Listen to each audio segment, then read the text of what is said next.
Good evening. I would like to call to order the Keizer City Council. It is Monday, July 19th, 2021, and ask our city recorder to please call roll. Councilor Kohler? Here. Councilor Reed? Here. Councilor Herrera? Here. Mayor Clark? Here. Council President Smith? Here. Councilor Day? He is excused this evening. Councilor Duran? Here. Thank you very much. If you are able, please rise, and would you all join me in the Pledge of Allegiance?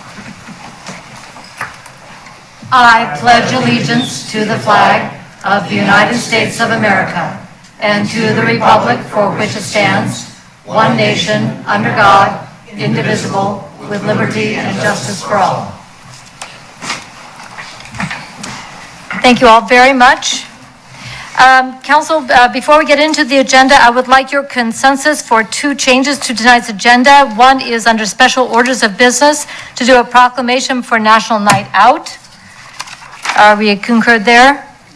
All right, and then another one would be to change consent calendar, item 9B, the resolution authorizing the interim city manager to purchase two 2021 Black Dodge Durango XST AWV, I think it's all-wheel drive, vehicles for the police department, and move that to administrative action and rename it item 8D as in Delta. Any disagreement there? No. Okay, so we'll make those two agenda changes for this evening, and then that will take us to the special orders of business. It has been requested, and I was very happy to produce a proclamation for another wonderful event that is back this year, and that is for National Night Out. I want to thank Sherry Gottfried for bringing this to my attention, and for Debbie Lockhart's assistance in putting it together.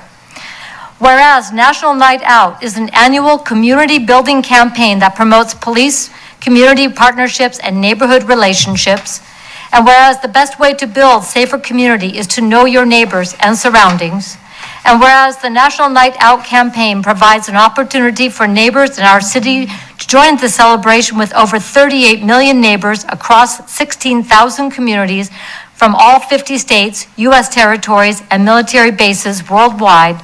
And whereas neighbors in our city assist our local law enforcement agencies, including Keizer Police Department and Marion County Sheriff's Department, through joint community building efforts and support National Night Out 2021. And whereas the city of Keizer will continue our tradition to celebrate National Night Out as a way of showing our Keizer pride, spirit, and volunteerism. Now, therefore, I, Kathy Clark, Mayor of the City of Keizer, together with the Keizer City Council, assembled in regular session, do hereby proclaim that Tuesday, August 3, 2021 is National Night Out, and encourage neighbors to organize and register their neighborhood parties to build relationships for a safer, more welcoming community. And I have signed this, and it will be on display here at City Hall. And I'm going to jump a little bit to Chief Teague. If people want to register their parties, is that on our website? It is on the Police Department Facebook website. We have 15 neighborhood gatherings set up right now. We're doing another media blitz tomorrow, so you'll probably see it anyway. And we're looking forward to having as many people as we can. By the way, that's the same week as the Irish Festival. It's going to be a full week. Yes, it is. You know, after being apart for so long, I'd like to, maybe we'd get tired of each other, but I don't think so after a week. All right. That will take us now to committee reports. And tonight we have Dustin Kerstetter to talk to us about the Parks Board. So come on up. Good to see you. Thank you, everyone. So for the Parks Advisory Board, we met last week, and for an update on what happened, we did welcome a new member. Gwen Carr took the place of a vacant seat for Dylan Duran, who had recently left us. Under appearance of interested citizens, we did have an appearance from Carol Dorfler. She was asking about an update on the Parks Master Plan, which that is currently extended. Robert Johnson gave an update that during Keizer Fest there will be a booth hosted by the Parks Department, asking for community input with an updated date of September in terms of when I believe the consultants will be coming back to visit with us. We also had a grant request from Daniel Schoonover with the Capital City Disc Golf Club. And they came to us with a proposal to renovate the current disc golf course over at Keizer Rapids Park.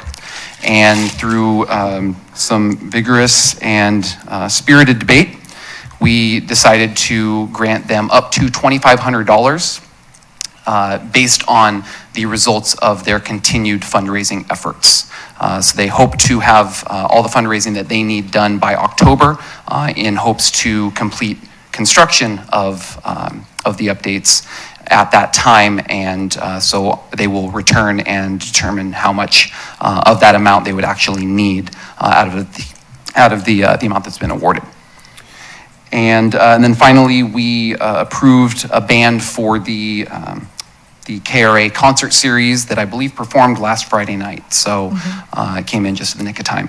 So those were all the updates that we had. There was obviously staff reports, council reports, but that was everything that was pertinent just to the Parks Advisory Board.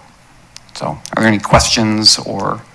All right, thank you very much. Are there questions? I got a comment.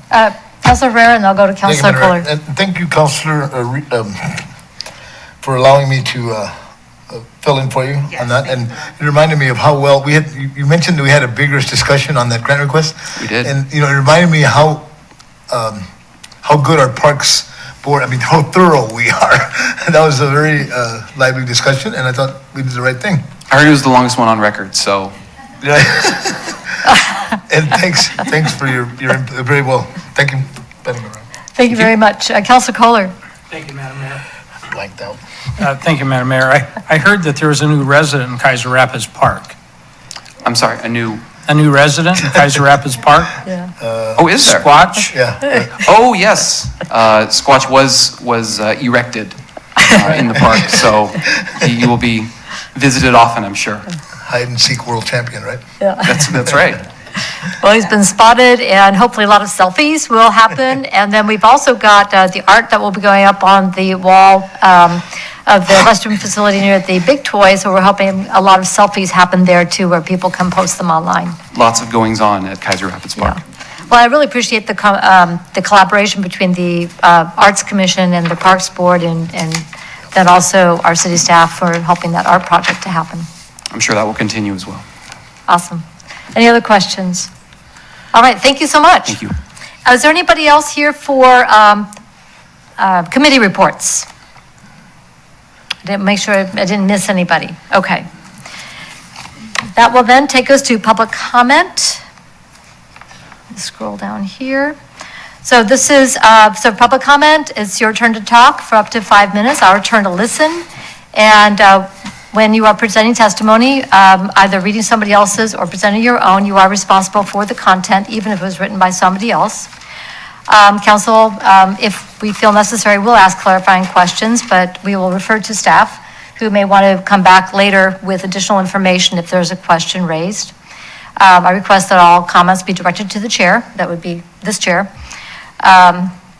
And then comments impugning the character or motivation of counselors, staff, or other community members are out of order, and we do not permit that.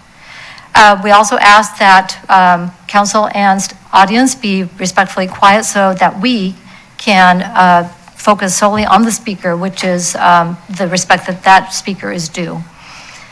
And with that, then when we're done with spoken testimony, then we will acknowledge for the record written testimony that has been submitted for the record.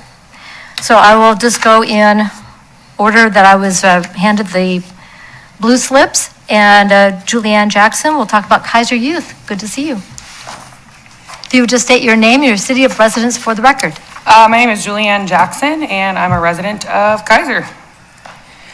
Good evening, Keizer City Council. My name is Julianne Jackson. I'm the owner of Black Joy Oregon, a nonprofit, and the director of Movement Building for Partnership for Safety and Justice. I would like to address the profiling and questioning of minors by Keizer Police, in particular, youth of color. I have watched as others have brought up racism and police and city accountability in this room, and they have been interrupted, they've been silenced, they've been discredited, and they've been told they were wrong. So feel free, roll your eyes, scream internally, adjust yourself in a defensive stance. It's okay, don't mind. I'm gonna continue anyways, and I hope that you'll just listen and let me finish. A woman who joins me today actually came here last year stating that her child had been racially profiled, leaving the skate park, and had guns drawn on them, and was essentially told that she was misrepresenting the truth by Chief Teague. I'm here not only to express my support for her, but to lend my experiences to her voice in hopes that if more folks come forward, that the issue will stop being ignored. Also know that you will hear from me every time I see that it is, every single time. You cannot mess with people's children. That said, I recently moved to Keizer into a small neighborhood off Shamawa. Shortly after moving in, my 15-year-old son was approached by police and asked what he was doing, where he lived, and why he was outside of our home. He answered politely, as I've instructed. He came into the house and told me. We discussed this, and he was instructed to tell further law enforcement that they could refer any questions that they might have to an adult. 2 months later, I'm listening to my 10-year-old daughter and her friends who also live in this neighborhood, and they are talking about how they are scared to play outside because they have been harassed by Salem police. They make their trips back and forth to each other's homes quickly because of that harassment and no longer want to play outside. I was absolutely shook. Her friends told me that they were walking their dog and were stopped and followed home and accused of stealing their own pet. The problem was not resolved until an adult stepped in. My daughter then informs me that she too has been stopped and questioned by police in regards to where she lives, and was asked if she was sure about that when she pointed at our home. And she felt as if she couldn't tell me because she thought she might have been in trouble based on the officer's kind of questioning.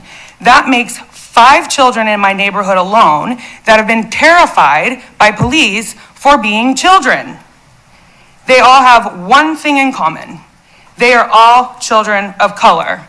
And I find it odd that this has never taken place in front of my partner and I, because we do see the police patrol daily.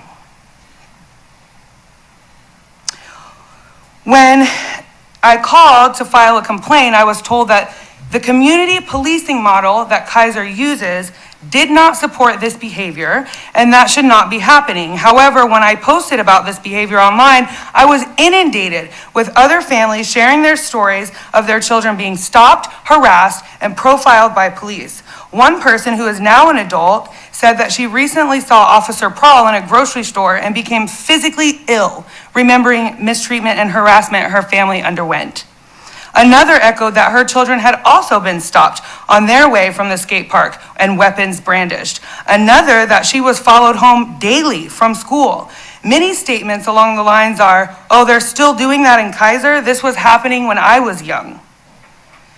As a young woman growing up in Salem, I actually never came to Keizer for any reason. And that was because I had heard some of the same things. As an adult, when I moved here, I had hoped that my move here would be positive and without incident. Sadly, the reputation of your police department precedes you. I have now heard numerous stories and been warned of specific officers such as Prawl, Copeland, Leroy, as well as Resource Officer Hunter, that have also made children feel extremely unsafe. I cannot express in words how sad it is to live in a community where your children are afraid to play outside, not because of the community, but because of the police. Children should never be questioned without an adult. Grown men, whether they have a badge or not, should never be following little girls and asking them where they live. Brown and black children should not be questioned on whether they have the right to be somewhere because they look out of place. This is our home, and we belong here just as much as anyone else. I own my home, I work hard, I pay taxes, I help my community, and it incenses me to no end that my child and her friends are scared to go outside and play. There is serious trauma being caused here, and I would not only be wrong if I chose not to say something about it, but I would be setting a poor example for my children. Thank you. Thank you very much. Thank you for the report here. Questions from counselors? So I'm going to leave it to Mr. Hare. Would you please follow up with Chief Teague on the information we have received this evening? Thank you very much. So do we have her contact information? Do we have your contact information? Let me make sure it's complete. If you could give an email or a phone number to Ms. Lockhart at some point this evening, that would be very helpful to make sure we have the most current, okay? That way we can follow up. Thank you very much. Sarah Grantham.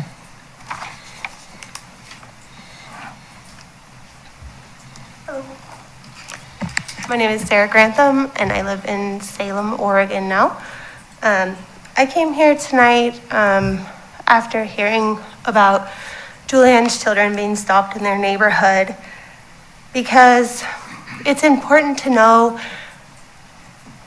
that mine's not the only one. And I think that hearing those voices of the community need to have a backing. I spoke with my son just yesterday, who visits the skate park still daily. We drive him back and forth still from South Salem. And said, you know, if you asked your friends, or if we asked them, have you ever been stopped, or were you doing anything wrong? Do you think anybody would, you know? And he said, Mom, you'd have a big line. So my question is there like a training module or a protocol that should be followed if a child is stopped? Is there an age that you don't call the parents? I mean, is there, if you're stopping to give out stickers, is that documented? What neighborhood? Who, you know, where were you at? Because this day and age, you know, we want to make sure our kids are aware of their surroundings, who they're talking to, you know, being safe. But it's kind of alarming when they can't just go through their own neighborhood, play, ride bikes, without having an adult stop and talk to them. Most kids don't want to have adults talk to them when they're playing. Like, that's just kind of disruptive and weird. So I'm just curious if there is a module or any type of training they've received to be stopping youth. And is it standard to not call parents? Is it standard? I mean, what's the standard? I'm asking that question, and I would like to know what it is. So what is the protocol for when you stop a person under 18? Yeah, we'll call you and talk to you at length about that, I don't too. want to call. I would like an email or something like that. Sure. Thank you. Did you provide that email address? We have your current email and phone number. Oh, my email's in the same since like 1999. I think we're okay. Okay, so, Yeah. well, and we can't always count on that because people's service providers do change. That's why I'm asking the question, because I don't want to make assumptions. Yeah, So if no, you make my sure that Ms. contact info's Lockhart here. has that, and Mr. Hare and Chief Teague will, because what you're asking, that information could be posted and then publicly available. Yeah, I think So it it would wouldn't be be an great to individual, share. but just what is the expectation and what would that look like in general? So we make sure that everybody knows. And I'm sure throughout, you know, we all, or most parents had kids in grade schools, volunteered, PTCs, whatever. I remember there was a huge push for safe routes to schools. And I have to say, my kid was held at gunpoint on the safe route to school. Like, who's it safe for? So maybe looking at those and making sure we're making equitable decisions for the community that they're in, and making sure that it serves a purpose for all the youth who need a safe route in our community. Thank you very much. Thank you. All right, next up, I have Mr. Rodriguez. Going to talk to us about police vehicles.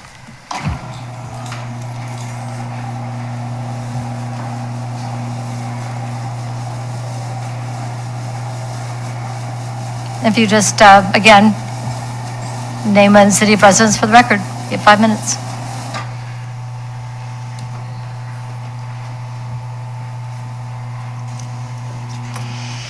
Might want to dim the lights.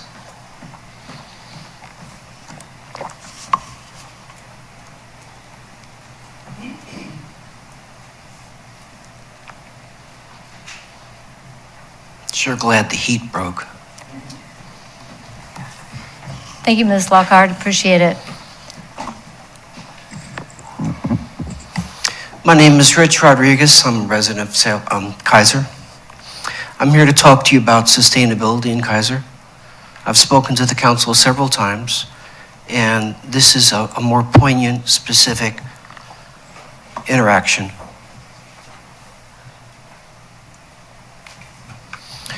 One of the things we spoke about last year was the CO2 emissions from city vehicles. I solicited the information from the city, paid for the records, did the analysis, and determined that the police vehicles are the largest vehicle group that emits CO2 into the city, and the city needs to be responsible for their emissions. I just had eye surgery, so I have like 1.5 eyes. In that analysis, it was determined that over the last 2 years of the information that was provided to me, that the CO2 emissions had grown each year. And if you're looking for the details, I just ask you to go back to the record.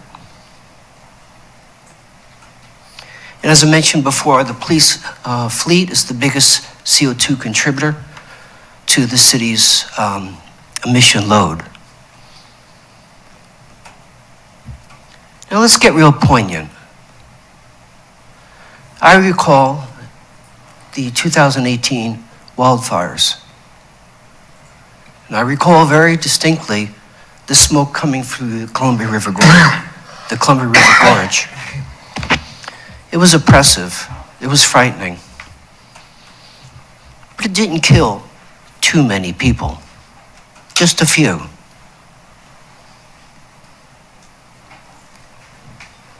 Now the city's police department is approaching us, asking for 2 SUV type vehicles for the K9 unit. Big old SUVs. And the fuel economy might be 20 something. I'm reminded now of the wildfires from last year, and what you're seeing is the city of talent, homes being levied from an aerial drone, and you can see block after block of rows of houses devastated.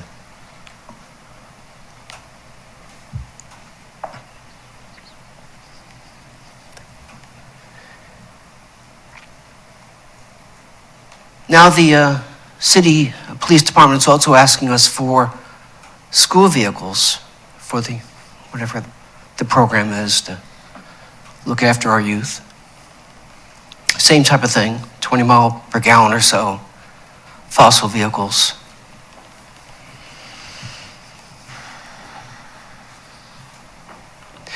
I'm reminded now of again, of the wildfires of just last year. What we're looking at now is the city of Detroit. Fire vehicle destroyed. And the only remains of the community church are the sign. Just a few more people died in that fire.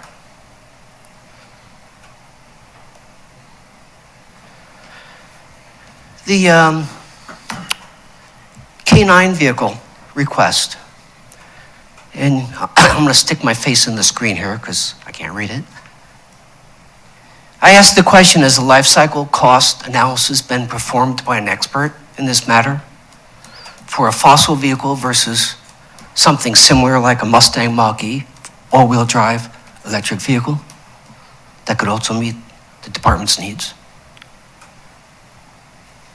Then I asked the question, how much CO2 emissions is being blown from these vehicles? Has that analysis been performed?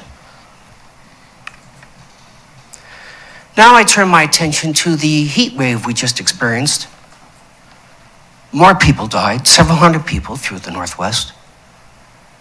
What an amazing Death Valley-like temperature we lived through. Oh, by the way, this is the chart of CO2. I wonder why these things are happening. The police vehicle for the school, we have to ask the same questions. Has a life cycle cost analysis been done? What's the CO2 emissions load? And oh, by the way, what type of image do we want our police to represent in the schools? A police department that's concerned about the environment, or not? Your time is up. If you would make sure that we have the PowerPoint, so we will be able to post it online. Sure. And the recommendation that's being offered is to defer the decision to purchase these vehicles until this analysis has been complete. Thank you very much. Thank you. Any questions? Thank you very much. We have no questions. Thank you. Same responses last time. All right. Ms. Lockhart, would you bring the lights up so we can see the next person? No, it's supposed to do that. He can turn them on. Oh, he can, okay. I'll do it. Well, I appreciate it. Thank you very much. We'll take the moment, and then next up will be the Sangsters to talk about Monster Cookie. And for folks watching, one of the agenda items to which Mr. Rodriguez referred is, has been moved to administrative action, so there'll be some additional information on that.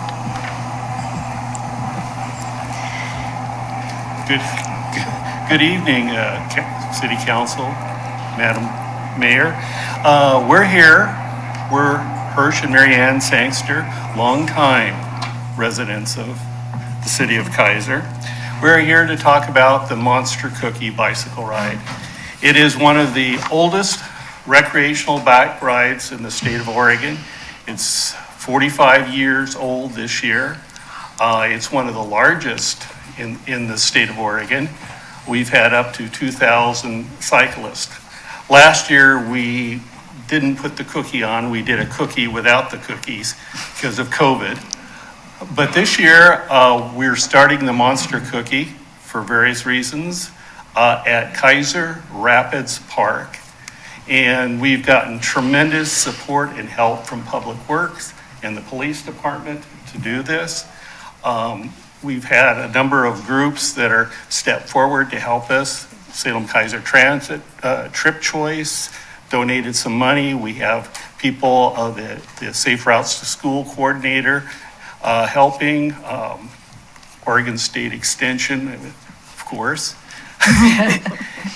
A number of groups. The ride itself is a 62-mile ride from Keizer this year to Shampooey State Park and back.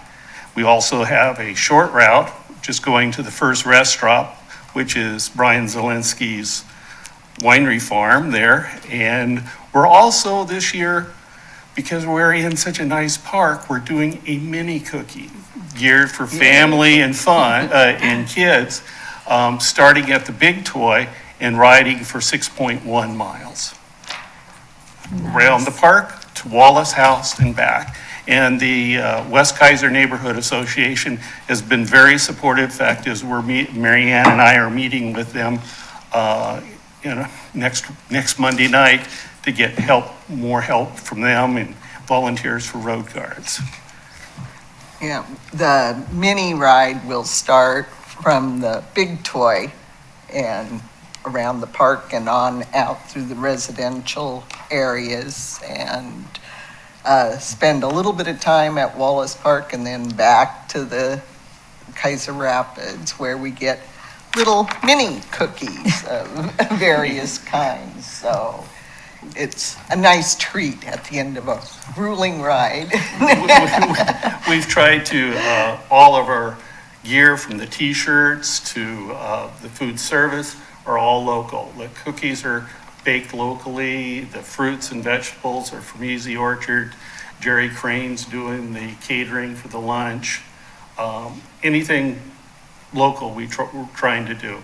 And the theme this year is do the 45th at the 45th. Nice. That is fabulous. And we want, we prefer people register online at bikereg/Monster Cookie. However, I did hand out some mail-in registrations. And the cost is? The cost is, for pre-registration, is $45 for the Monster Cookie, and the mini cookie is $6 pre-registration.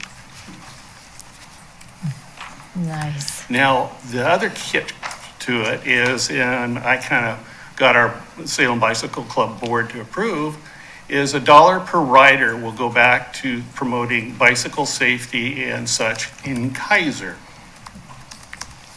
We're hoping to have over 500 riders.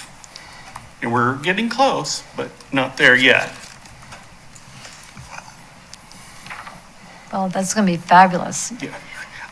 We've had up to Should be. 2,000, but with COVID, not. we're not getting the international people coming in. You know, one year we had the Mexican national cycling team. They just came through, and there's like 20 of them going to the Olympics, and they just came through, saw the ride. We saw them for about 3 seconds, but we're so fast. But we get a lot of we get a lot of Pros. international teams coming in, and international travelers, because Oregon is a bicycle mecca. Absolutely. And the Willamette Scenic Bike Trail goes right through Keizer, and the Monster Cookie uses about 60% of it. Well, I'm looking forward to that running through my neighborhood. That's going to be Yeah. so exciting to watch. And you'll have maps posted online if people want to encourage the riders, those of us who, Salem- or on even the Salem 6.1 would be Bicycle about Club, right.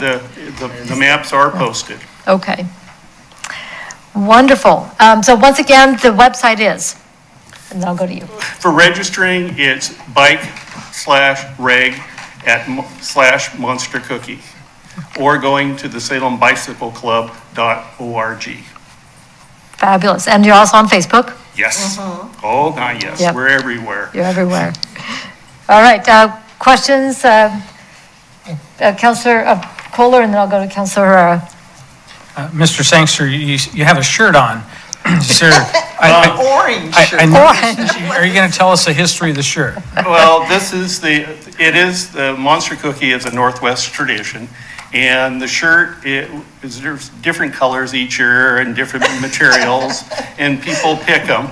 This is my last year of actually being the coordinator with Mary Ann for the Monster Cookie, and I picked the colors. You can tell. Definitely. So, But Beaver it's very believers. visible, so. It's all about safety. yeah, it is safe.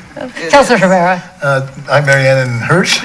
I'm on a first name basis with my Oh, yeah, my we own were neighbors. neighbors for 20 years. By the way, thank you for all your long time work in this area. And I remember 25 years ago, you're more probably. Yeah, But, because Mary Ann and my brother started the Monster I Cookie remember in this- April of '77. Yeah, that's And there how. was 12 riders, and they were all our relatives. And another question, You were three a at the couple more time. questions. Is there, do you have that shirt in yellow or green? No, You We've look been doing this for great 30 years. Yep. And do you have a smaller run than the bike ride than the six? Do you have like a 2.5? I'll lead the ride really Yeah, slow. Mary I'll Ann's be li- leading the 6 In all seriousness, I appreciate all your long work in this area, man. It's been rewarding. Thank you very much. thank you. And something I'd like to point out also, because the program was mentioned earlier about safe routes to school. And I know that's something that you've worked very hard at over the years and have seen the evolution to where we now have a district-wide coordinator for safe routes to school. And I just wanted to give a big shout out on that. Well, thank you. Just had a meeting this week. Our 2 schools that are under her management right now is Cummings, and Cummings is going to benefit from the Monster Cookie, and Kennedy also. So, yeah, a lot of work to be done. We had a lot of plans, but COVID sure put a stop for it for at least a year, and now we have to start back up. Yep. This will be a good start. Fact is, I got a phone call from the Salem Keizer school buses. We're going to have a school bus there at the Monster Cookie. We asked Very them if they'd SAG, but received an answer. But we'll have a bus there, and other groups we're trying to promote, so. And I know the police are going to have a wonderful presence. They might even have some reserves floating around. Yeah. I know there's some bikes in the locker. Yep. Absolutely. All right, any other questions on the monster cookie, And it's August 29th. August 29th? Last Sunday in August. Everybody mark your calendars, and you see all these bicycles going through town, cheer them on. Yes. Fabulous. Thank Thank you you. both very much. That is everybody I have signed up for public testimony this evening. Under written testimony that has been submitted, we do have, Mr. Rodriguez did also submit written testimony, and I asked that Ms. Lockhart also include the response in writing from Chief T that had some of the questions answered. And we also have a letter from Carol Dorfler, also a resident of Keizer, and her subject was climate crises. So those will be added to the record as well. That takes us then to public hearings. So I'd like to open item 7A, a public hearing on the Marion County CDBG 2021-2025 Consolidated Plan. Mr. Interim City Manager, Mr. Hare. I'm afraid my first This is opportunity CDBG. to address the council is to punt and to refer this to our planning director, Shane Witham, who has a brief staff report. Thank you. Thank you, City Manager. Madam Mayor, City Council, so tonight for the public hearing, what we have before you is two extremely long documents. I realize that, I apologize, but you can't blame me. They're not actually my documents. They are Marion County's. And if you recall last year, about a year ago, the City of Keizer entered into a cooperation agreement with Marion County for managing the CDBG, the Community Development Block Grant Funds, which are funds that come from Housing and Urban Development, HUD money. And part of that program is that a consolidated plan, which is a 5-year plan, has to be submitted to HUD in order to obtain that funding.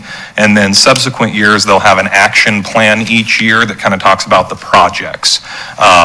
As I said previously, we were with City of Salem in a consortium, which is a little different than a cooperation agreement. But Marion County is having a public input meeting actually tomorrow night, and the documents are out for public comment. So we wanted to make sure to take an opportunity to give opportunities for folks in our community and all of you to provide comments. And our recommendation is basically to direct staff accordingly with comments that are received so we can compile those and get those over to Marion County. And with that, I'd be happy to attempt to answer any of your questions that you might have. Thank you very much. Are there any questions on the staff report? And I don't know about you, but I read the executive summary. And then I went to the pages that I was interested in zeroing in on, because this does cover tremendous amount of real estate, if you will. So I did have a couple of questions. It's probably answered within the documents. The piece I really zeroed in on was the expanding economic opportunities, creating jobs, making down payments, and closing cost assistance. This really ties in with what we're going to be starting this fall with the work group regarding housing. Myself, Council President Smith, and Councilor Duran will started to wrap around that. So what I'm anticipating is that some elements of this may fold into the work that we want to undertake as a council, as a city, to find Keizer-specific solutions to the affordability of housing, the existence of housing, and the opportunity for housing purchase by first-time home buyers or first-generation home buyers. As you've maybe spent a little more time in the document, does that make Sure. sense? Yeah, no, I think it absolutely does.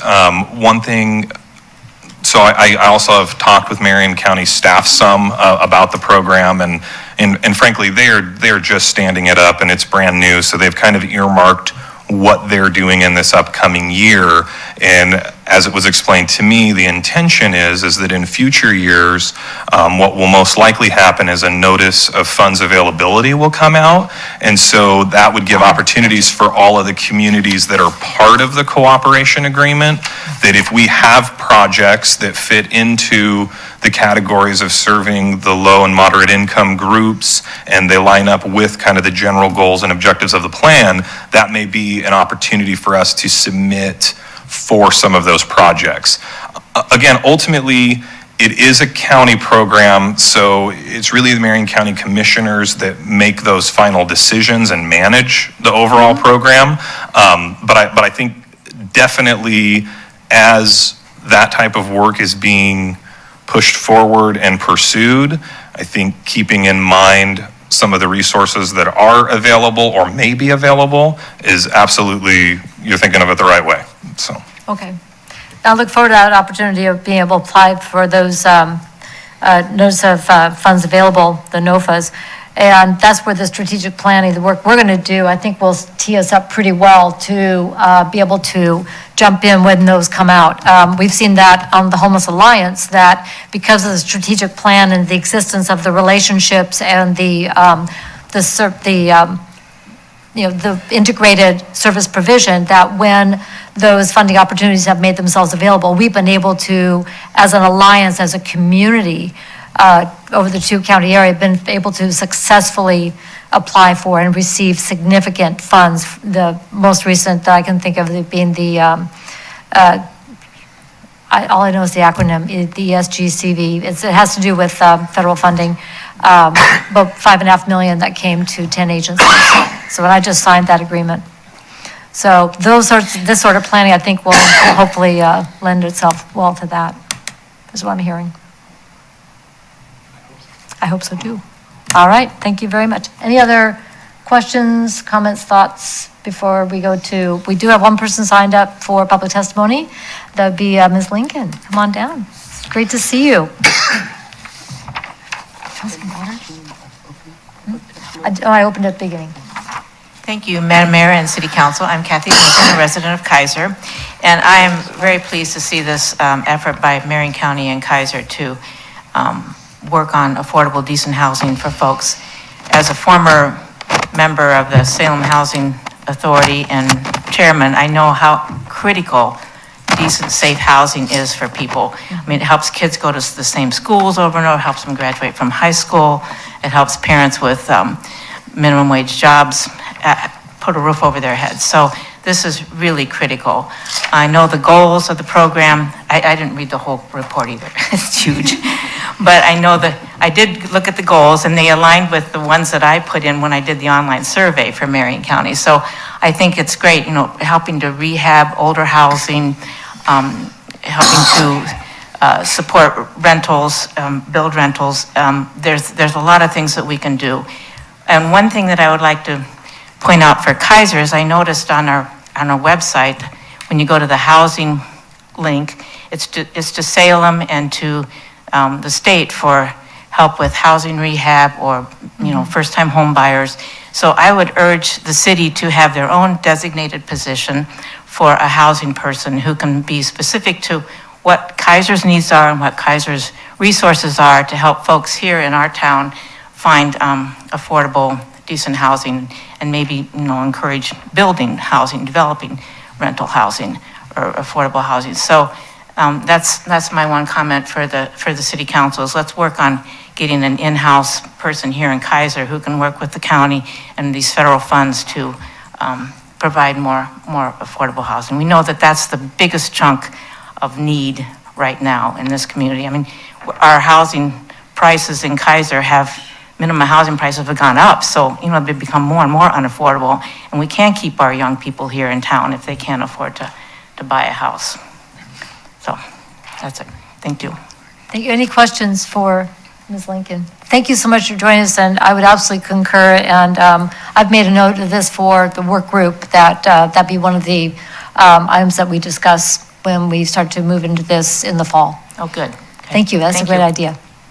Thank you very much. Is there anybody else who would like to address the council on, in this public hearing regarding the CDBG program with Marion County? All right, council, any other comments and questions? And have some of you, I've signed up for tomorrow to be at the open house with Marion County, so I will be there if I can get off work on time. And because this is in person, but you also have opportunity if you have comments to go ahead and submit them. Is that correct, Ms. Witham?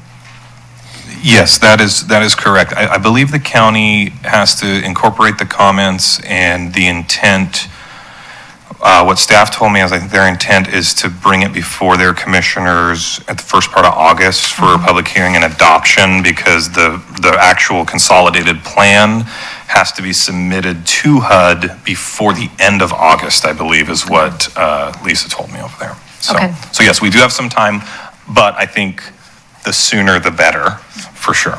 Speed read. All right. Any other comments that you would like to submit to Marion County? All right. So with that, I'm going to close the public hearing and turn it over to Mr. Witham to direct, to send those comments that we've heard this evening to Marion County. All right. That takes us now to administrative action. We have item 8A, which is resolution approving the city engineer's report, declaring the city's intent to form Aubrey Glen Street Lighting Local Improvement District, providing notice and setting hearing. Mr. Hare. Thank you. You have before you the engineer's report and, of course, the resolution, which I think explains what's proposed. The good news is that this is a step in a process. So really tonight, you're just sort of kicking that process off by accepting the engineer's report and setting a hearing. It's a fairly common thing for cities to do to enable street lighting to be installed when you have new development. It's a way of apportioning the costs. Usually requires, well, always in the end, will require the buy-in of the people who are going to be paying the cost in one form or another. And with that, I'd be glad to answer what questions I can. Thank you very much. Are there any questions on the staff report? All right, seeing none, Council President Smith. Thank you, Madam Mayor. I move that the Keizer City Council adopt Resolution R 2021, approving the city engineer's report, declaring the city's intent to form Aubrey Glen Street Lighting Local Improvement District, providing notice and setting hearing. Second? The resolution R 2021 has been moved and seconded. Any further discussion?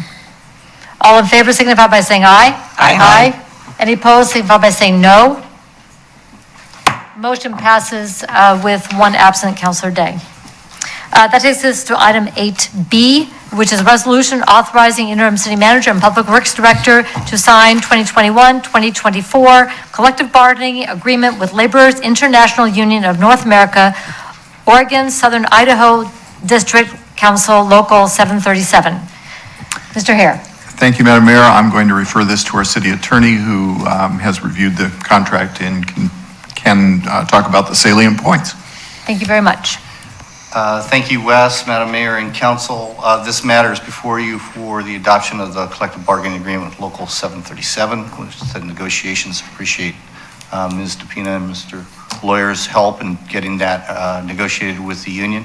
So it's there before you for adoption to approve the collective bargaining agreement with that union. I'd be happy to answer any questions. All right, thank you very much.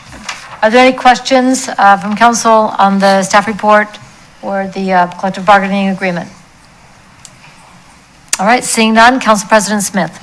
Thank you, Madam Mayor. I move that the Keizer City Council adopt Resolution R 2021, authorizing interim city manager and public works director to sign 2021 to 2024 collective bargaining agreement with Laborers International Union of North America, Oregon Southern Idaho District Council Local 737. Second?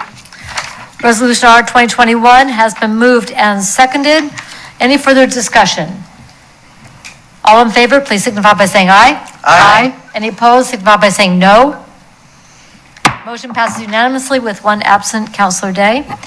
That takes us to item 8C, which is an ordinance repealing ordinance number 2021-833, declaring a sixth local state of emergency in the city of Keizer as a result of COVID-19 pandemic, declaring an emergency. Mr. Hare. Madam Mayor, again, I'm going to refer this issue to the city attorney, who has been present throughout the emergency, whereas I have not. Thank you very much. Mr. Johnson. Thank you, Wes, Madam Mayor, and Council. As you can see from the brief staff report, and as anyone who's been around at all knows, the governor's order has changed significantly. The previous order, you may have remembered that they were date specific. However, the last one, which was the sixth declaration, had an open-ended one date that tied to the governor's orders. And so normally, we wouldn't even have to do this because it automatically would extinguish. However, there was a little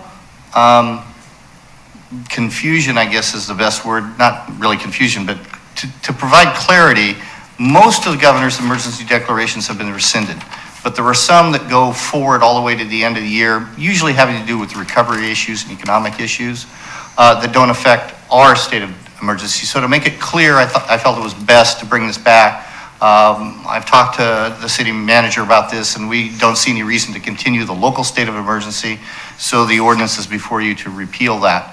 And with that, I'd be happy to answer your question. The one thing I would add is, of course, if things change with regard to the pandemic, the council, or for that matter, the city manager under the emergency ordinance, if something happens quickly, can declare another emergency if necessary.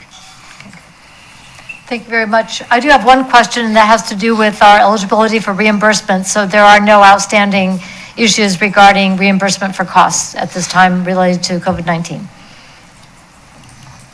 At this point, we've received all the funding that we are eligible for. We are still waiting for the ARPA funds. I have not heard anything related to those, so I'm just sitting here waiting. Okay, and then that's going to be a separate conversation since that's rather complex as well. All right, any other questions or comments on this ordinance? Council President Smith. Thank you, Madam Mayor. I move that the Keizer City Council adopt a bill for an ordinance repealing ordinance number 2021-833, declaring a sixth local state of emergency in the city of Keizer as a result of the COVID-19 pandemic, declaring an emergency. Second.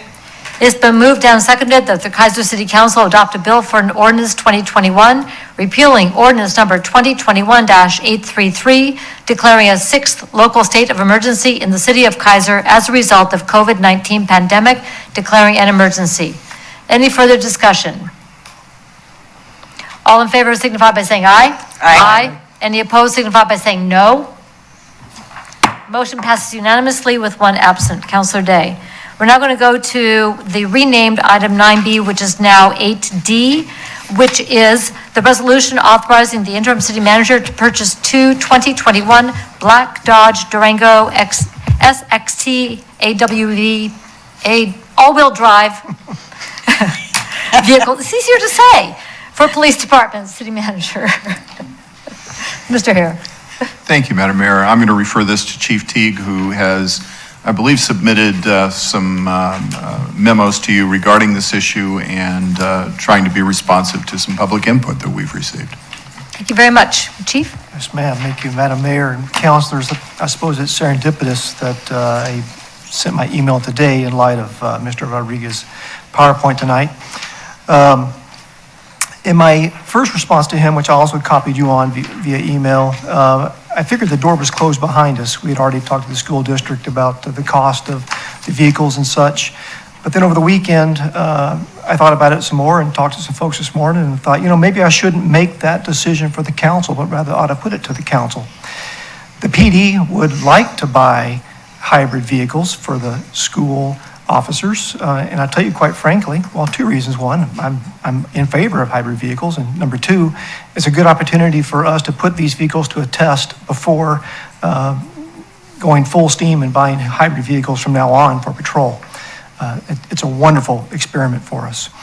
There's a cost to it, though, and the cost is about $10,000 per vehicle. Like I said, initially, I didn't want to put that before the council, and now I'm suggesting maybe the council's willing to go that direction. So instead of the two 2022 Dodge Durangos, what I'm proposing is that the council approve an additional $10,000 per vehicle on top of the $30,000 per vehicle that the school district is providing, for a total of $20,000 from the city in order for us to buy two 2022 Ford Interceptor utility vehicles that are hybrids. The savings, by the way, for these vehicles, for these jobs, is negligible. It's about $500 per year. The vehicles will probably last us somewhere between 8 and 10 years, given the amount of driving that these two job positions are going to be doing. So we might see a $4,000 return over a period of 8 to 10 years. As It's noteworthy, again, that the school district is paying the vast majority of this, and it may be, I suggest that it is a good moment in time for us to put $20,000 towards setting us up for the future in hybrid vehicles, and that's what's before you. Thank you very much. Mr. Johnson? I just wanted to mention before council discusses this, that if the direction of council is to go that direction, I have some language for you in terms of the resolution. And there is a timing issue that the chief can explain more if need be. It's best that the decision can be made tonight because of the way the ordering works. Thank you. Chief? Thank you, Madam Mayor. Yeah, we talked about pulling this entirely and submitting another staff report for the August 2nd meeting. However, you can imagine most agencies just passed their budgets and now their new fiscal year, and they're just waiting for the order banks to open. And right now we're ahead of most of the order banks due to the relationships that we have, and we're afraid we'll fall way behind. In the past, when we've fallen behind, we haven't gotten vehicles until after the first of the year and haven't seen them hit the road until late winter. And we frankly don't want to see that happen here. I'm going to throw a curveball at the city attorney real quick. In the current language, in the language that he's proposing, it says up to $60,000 plus $20,000 for the purchase of 2 vehicles. But I'm suggesting that we say $60,000 plus $20,000 for the purchase and towards the upfitting of those vehicles. We might as well go ahead and appropriate. Yeah. Go ahead. So the purchase is just for the purchase. The upfitting is separate.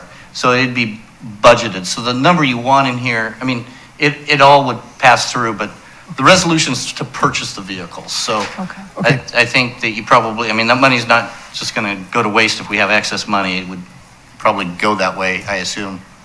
And we can check with the finance director if we have a concern about that. Okay, I hope I didn't make a rabbit trail there. Thank you.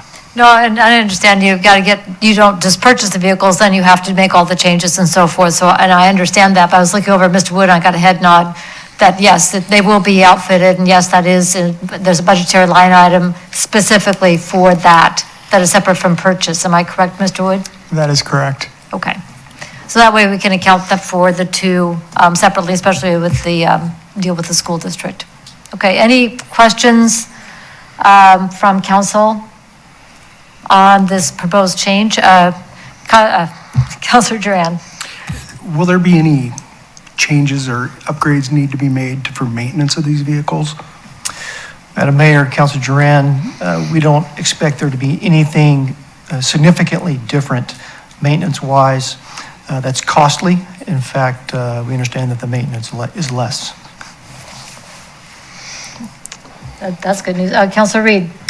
Thank you, Madam Mayor. I also wanted just to clarify, I really appreciate that this is a sort of trial run for our fleet, and as such, the record keeping, is that a standard kind of, are those standard kinds of records that we keep in terms of miles per gallon and miles per month or whatever, and the cost and all of those issues? Is that something we generally keep track of anyway, so that we have a way to compare those?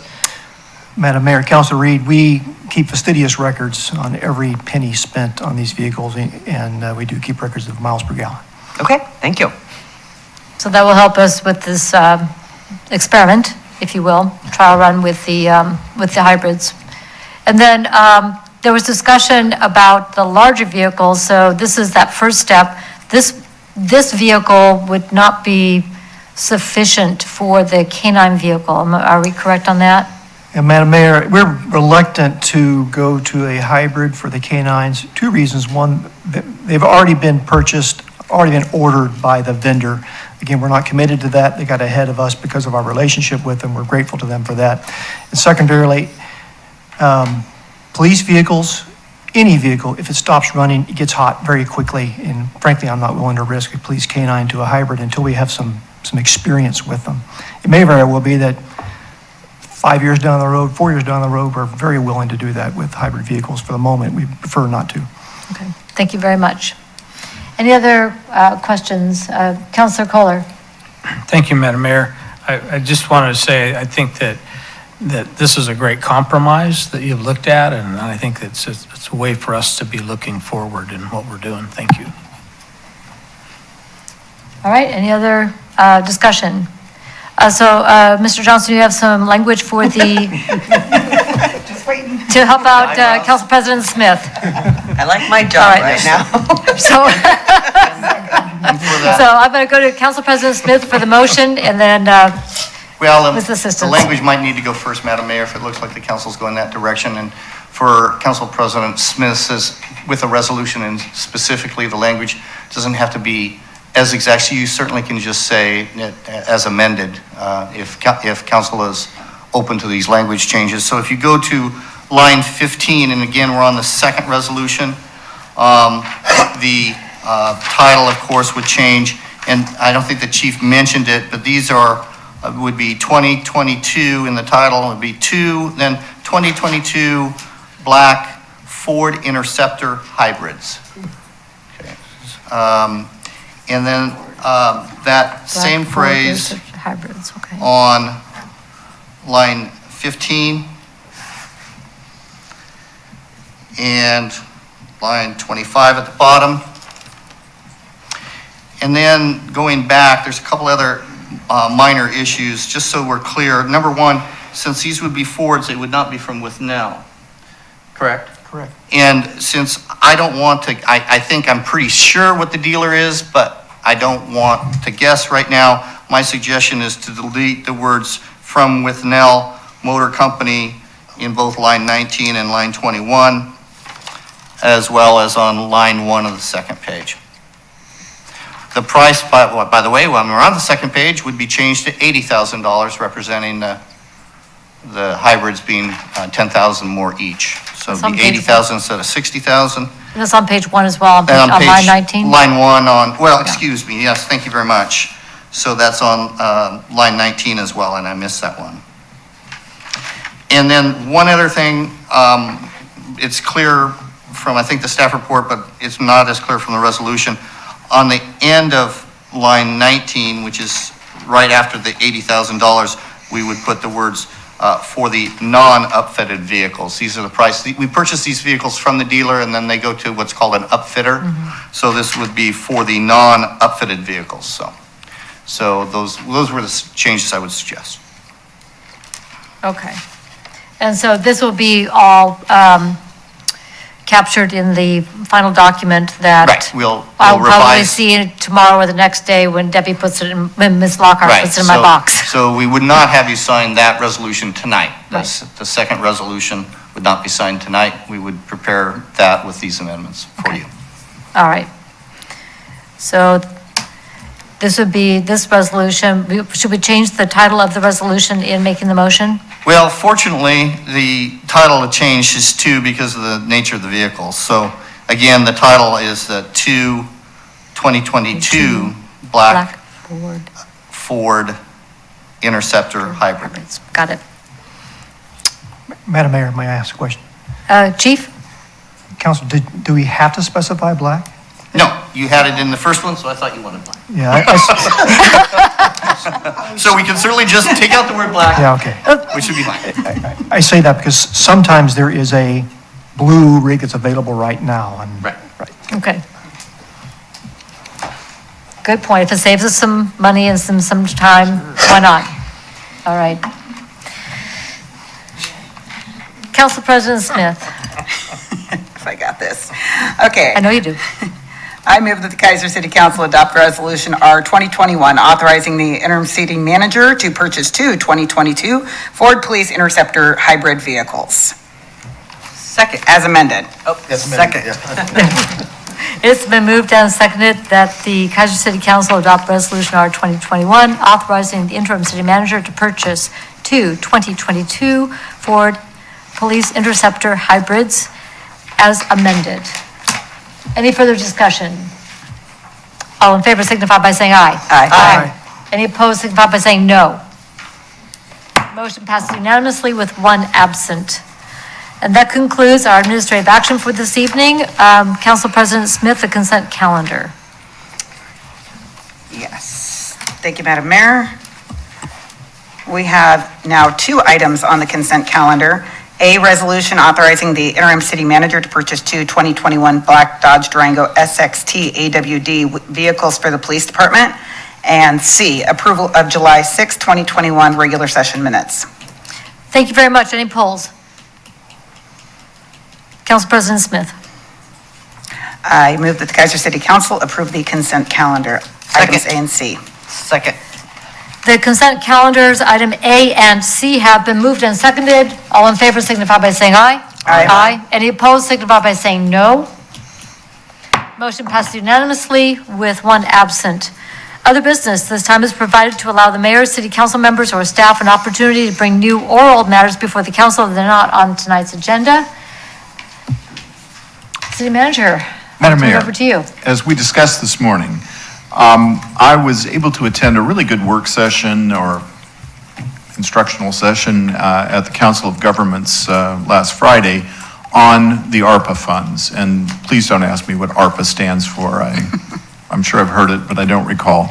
These are the federal dollars that are part of the President's initiative to deliver resources to state and local governments for a variety of purposes.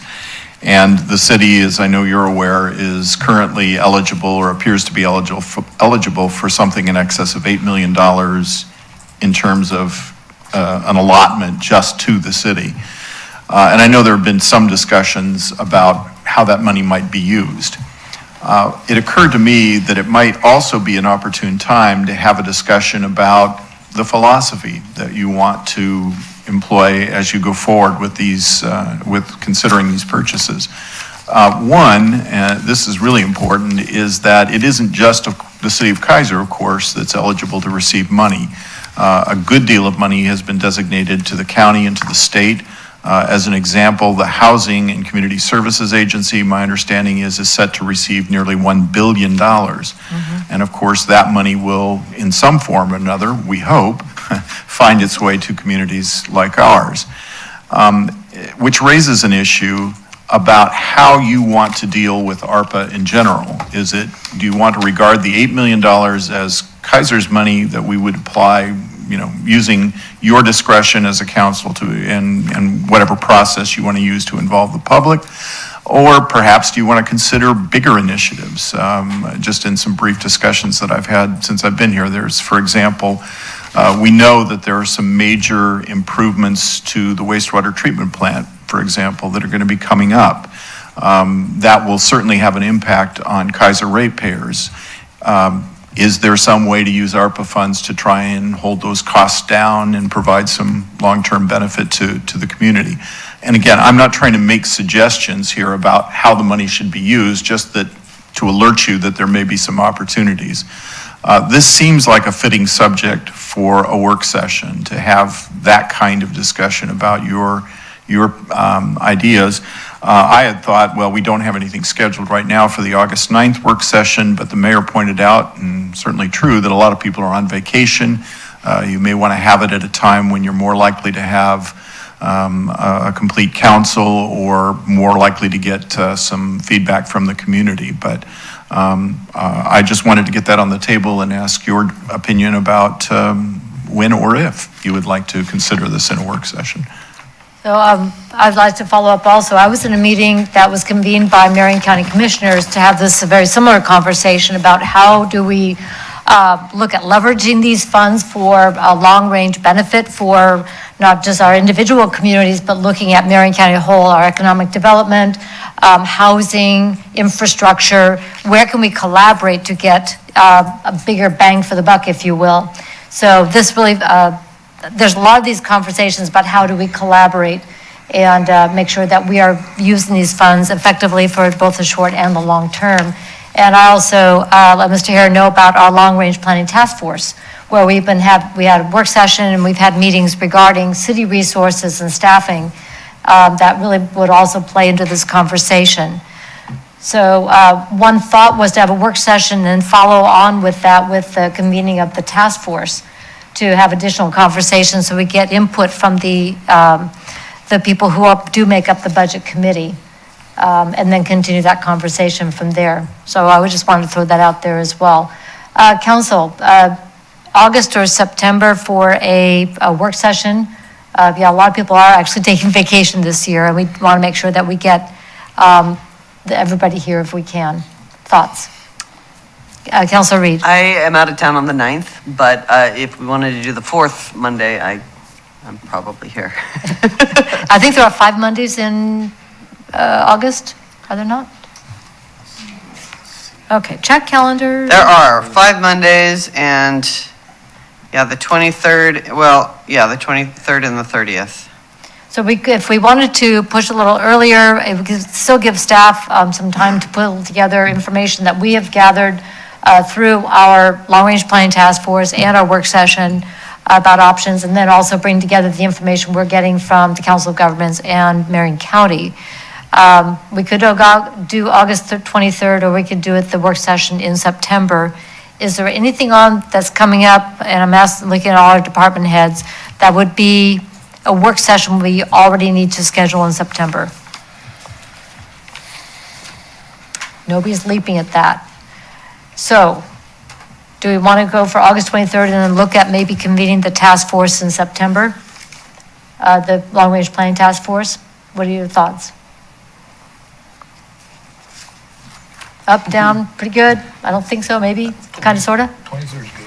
Okay, so 23rd for a work session regarding the ARPA is the American Recovery and Prosperity Act. Oh, that sounds great. Yeah, we'll go with that. That'll work. Close enough, right? 23rd. I'm looking at department heads. So is that going to be workable for you as well? For any input that Mr. Hare or Mr. Wood might need for that? Mr. Lawyer? I will be at a conference on that day, out of town. Okay. So you'll be able to get some information, then you will be at hopefully at the work session in September for that. Yes, should be able to. Unless it's the last Monday in September, and then I'm a long ways from home. Okay. We all have we gotta get out and spread our wings a little bit. All right, everybody good? All right, thank you for bringing that up, really appreciate it. And then if you want to check with department heads, if they've got any new business or staff updates. They're looking remarkably silent. So. I'm going, nope, nope, nope, nope. Chief?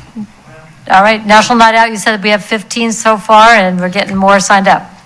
Okay, so sign up for your parties. Mr. Lawyer? Okay. Mr. Witham? Okay, Mr. Johnson? No, thank you. All right, thank you very much. That takes us to council member reports, and Councilor Kohler, can I start with you? Absolutely. Thank you, Madam Mayor. So first, I want to announce, again, the Keizer Community Dinner, July 28th at St. Edward Catholic Church. It'll be the first sit-down meal since COVID, so we're really, really excited. I appreciate all the members of the council who are going to come and help serve and serve your meals. So come meet your council and come sit and have a meal with us. Appreciate that. I want to congratulate the Cal Ripken Keizer Under 12 winning state championship on the 10th. Bravo. And they're on their way to Moscow, Idaho this coming weekend. Wow. And I also understand that the under 9s and under 10s also were state champions. Wow. So that's really exciting. Marion County Fair was set all-time attendance records, is my understanding. Congratulations for that, and thanks everybody for supporting that. And we have new white stripes, and I understand new yellow stripes will be coming here shortly. I appreciate that. And then I spent a little bit of time, about 4 hours, with a broadband discussion and telecommunications meeting today. Riveting information. And so we'll be willing to have a discussion about broadband if somebody wants to do that. And thank you. A couple of things. We have some volunteer positions available for the city of Keizer. The Mid-Willamette Valley Community Development Partnership, we have one vacancy there. We have 2 vacancies on the Budget Committee, and we have 3 vacancies on the Planning Commission. And we're still looking for some Youth Committee liaisons. Candidates submitting applications received by Wednesday, August 4th, will be interviewed at the Thursday, August 12th VCC meeting. And the City of Keizer is committed to a culturally diverse workplace, ADA, EOE. We're building a better community together. Thank you very much. Very good. And what time do we have to be at St. Edward's for the community dinner? About 4:45. 4:45. All right. There's some tacos? No tacos, we're having hamburgers, hot dogs, and I know whose grill we're using, and I know who's flipping the burgers. I thought 4, or is it 4:45?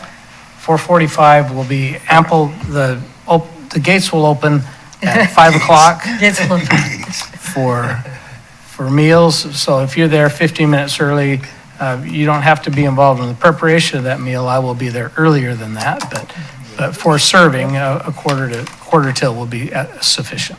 Perfect. Thanks for asking. Yeah. Councilor Reed. Oh, by the way, any city employees that want to come and be part of that, come on down. Yep. It's a lot of fun. Councilor Reed.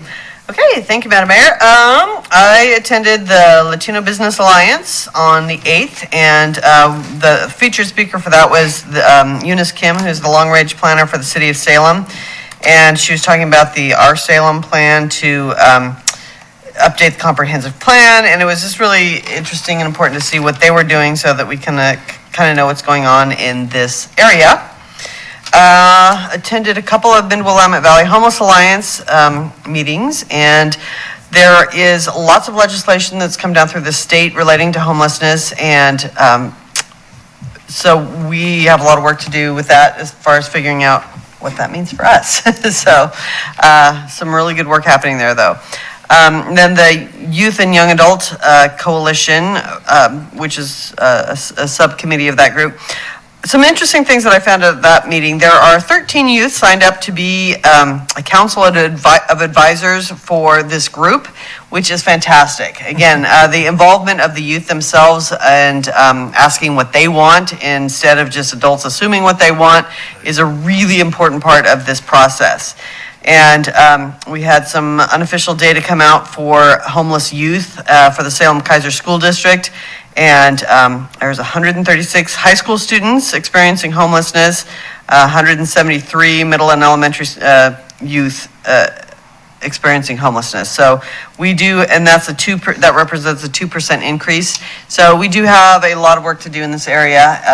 It is really important work, and we're making some good progress. But I appreciate being a part of that. And that is all I have. Thank you. All right, thank you very much. Councilor Herrera. Thank you, Madam Mayor. I had a busy week, a bunch of meetings. The executive committee with Marion County Public Safety Coordinating Commission this week, and Parks Board, which Dustin did a great job on the synopsis there. The Oregon Latino Leadership Network meeting Wednesday, and last Wednesday, excuse me. And also we had our Judicial Fitness Commission was held in Liddell's. I did it remotely because of a bunch of funerals I had to go to. So, and by the way, along those notes from the McGanns, they were, as far as Jason's service was beautiful, and they were thanking, and this is on behalf of Mike McGann, who's my buddy forever, but they want to thank everybody for, it was a beautiful ceremony, and the whole thing was great, but, it's just very sad. The other thing I was going to say is a meeting with the city manager of Wilsonville on tomorrow morning. Actually, we're going to discuss some of the things for our upcoming meeting with the community engagement. Okay, National Night Out. We're going to have a bunch of special guests. One of them sitting right here in this panel for our National Night Out. Police chief will be there, right? and I just want to, this is our first one. I'm inviting anybody in the neighborhood, Gubser, Country Glen neighborhood, contact me and come and join us for some, and we're putting the burgers and the hot dogs, everything, and water for everybody, so come and join us. No tacos. No, we're going to go with the burgers and stuff. There's a theme here. And then I want to congratulate Osvaldo Avila, who's one of our guys who is actually elected to, actually the chair of the Salem Keizer School Board. He will be the new chair, and it is just great to have him there. He's a great, involved in education for many, many years. And then, of course, Ashley Carson Cottingham will be vice chair. Pretty much all I have. I just wanted to tell folks about the upcoming events on the, support our Keizer Fest and all the events here. Our volcanoes, been pretty exciting over there with baseball. Oh, last but not least, I want to congratulate Aaron Zavala, local, man, I can't believe it, man. I mean, he's drafted in the second round, 38th pick in the whole country, and he's gonna do all right. The lowest they get is like $2 million when they open. So that's good. I'm good for the Zavalas, and I'm so happy for Dave and he's a baseball family, and it's great for Keizer. So. Madam Mayor, may I add that is to the Texas Rangers, that's worth saying. Oh, yes, the Texas Rangers, so I'll be back down there to Arlington to go see those guys. But that's so great. So kudos to Aaron Zavala. What a great accomplishment. He was Pac-12 Player of the Year also, local boy. So thank you, that's all I got. All right, thank you very much, and that is definitely something worth celebrating. We produce a lot of talent around here. I'm glad the Texas Rangers have the brilliance to recognize it. There we go. Council President Smith. Thank you, Madam Mayor. First of all, I'd like to thank Councilor Herrera for covering me for Parks last week. Sounds like it was an exciting meeting, though. I'm gonna go back and watch it. I like a good sales pitch. And then, as has been mentioned, we have a community engagement work group, 4 p.m. this Wednesday. Excited to go over the documents, and would like to thank Mr. Wood for doing my homework, because it looks like you got the document that I needed. So thank you for getting that done. Tomorrow, the Southeast Keizer Neighborhood Association is hosting chamber greeters at 8:30 at Ben Miller, so I'd love to see some support for them. I know that they definitely would like to see more people show up at those things, and especially, well, the neighborhood association. So if anybody can make that, I assume Councilor Kohler, you might be there. I'm going to try and show up as well. And I wanted to personally just first thank Chief Teague for doing the extra steps and work in reading into the police vehicle information and listening to Mr. Rodriguez, who's brought this information to us on multiple times. So thank you for taking the time to listen and provide a win-win for everybody. I think we're going in the right direction, so thank you for that. And then I'd just like to welcome Interim City Manager Wes Hare. We are so glad you're here. So that's all I got. Nobody more than Mr. Wood. Yes. Oh, my mic. All right. Councilor Duran. I don't have much, but I do want to just remind everybody about Keizer Fest, August 5th through 8th, and the parade on the 7th. So just everybody keep that in mind, and let's make it a good event, even though it's late, in the year, and make it a good summer happening. Absolutely. I know people are really happy to be out and about and getting to see one another again. Just a couple of things to add. Tomorrow I'll be meeting, next week, good grief. Time's falling fast. With the Salem Keizer Area Transportation Study, so we'll be convening. We are still on Zoom for those meetings, so it's really easy to tune in and find out what's going on with the statewide transportation improvement plan, the STIP projects. And again, the ARPA funds, the American Recovery and Prosperity Act funds, are very much in play there as well. And then we'll be having that conversation at OMPOC, which is the statewide consortium of metropolitan planning organizations, and that's going to be on the 30th. So I'm going to be gleaning some of that information from the transportation sector so I can bring that into the conversation that we have here. A lot of the work we do has to do with maintaining our local streets and infrastructure, but we also have opportunity with our sidewalks, bike lanes, and then we've got a couple big projects that we want to do with full urban upgrades for key corridors like Wheatland. And if we can find ARPA funds that would help facilitate some of those projects, that's a win. That's definitely a long-range win for Keizer that would have a lasting benefit for those dollars for the people in this region. One again, National Night Out, register now. And everybody with the Keizer Fest, be very aware.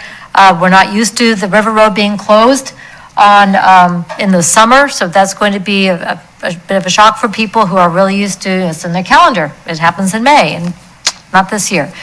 But we want to also make sure that we have a very fun, safe, and welcoming community-wide celebration and event.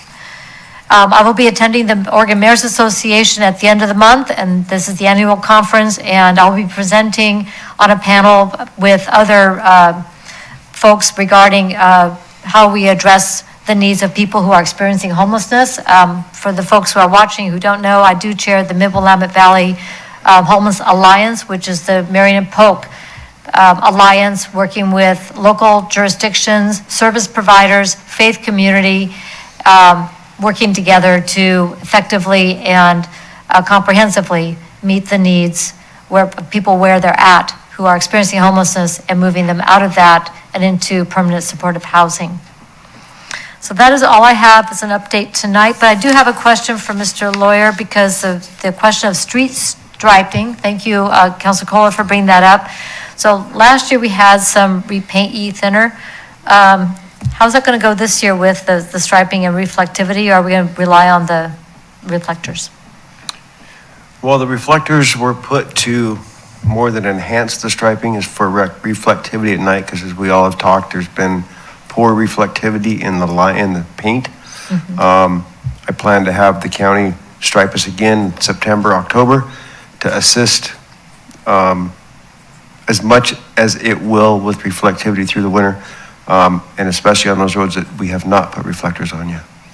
Are we going to be able to add reflectors on some of our other minor arterials or collectors? Yeah, I would like to hold off a little bit longer. I want to see the longevity of what we had done, just to make sure that we're not buying a more than expected maintenance problem to keep them in place. So far, I'm real happy with the performance, but it's also been pretty darn dry since they got put down. So that will affect their longevity as well. So I think, honestly, I'd like to get through this winter and then evaluate from there what streets we add reflectors to from there on out. Okay. The community has really loved it. Yeah. So thank you for doing that. They made a huge difference. Yeah.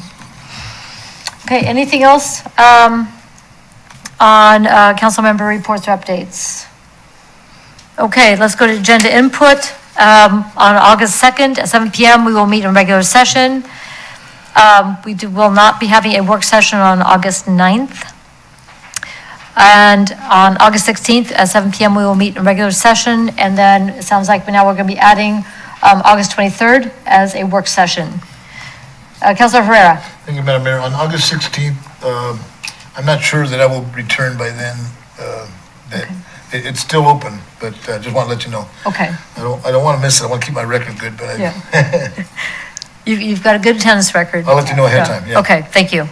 And then Councilor Reed, you're gone? I will be missing the second. Okay. So Reed on the 2nd and possibly Herrera on the 16th. Okay. I'll let you know. Okay. Appreciate that. Anything else for the good of the order? The time is 8:29 and we are adjourned. Thank you all.